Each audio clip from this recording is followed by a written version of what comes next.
Houthi, Hezbollah, Hamas, Islamic resistance force, Islamic jihadist force ఇట్లాంటి 5 తీవ్రవాద సంస్థలు పుట్టించి పెంచి పోషిస్తూ లెబనాన్, పాలస్తీనా, యెమెన్, ఇరాక్, ఇరాన్ ఈ 5 ప్రాంతాలలో కూడా ఒక విధ్వంసకరమైనటువంటి వ్యవస్థను నడుపుతూ మాఫియా శక్తిలా పనిచేస్తుంది ఇరాన్.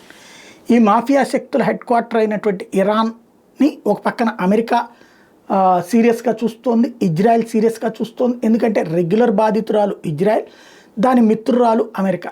ఇప్పుడు ఆ 2 దేశాలలో కూడా మిత్రత్వంతో కూడినటువంటి గత మిత్రత్వంతో ఉన్నప్పటికీ డబుల్ గేమ్స్ ఆడే బైడెన్ పోయి ఇప్పుడు సూటిగా నిర్ణయాలు తీసుకుని ట్రంప్ వచ్చాడు.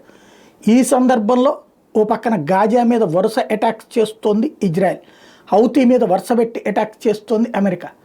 అనుకోకుండా ఫ్రాన్స్ వాళ్ళు ఇరాన్లో ఉన్నటువంటి ఫ్రాన్స్ జాతీయులందరినీ తక్షణం దేశం విడిచి వచ్చేయండి అని మెసేజ్ ఇచ్చారు.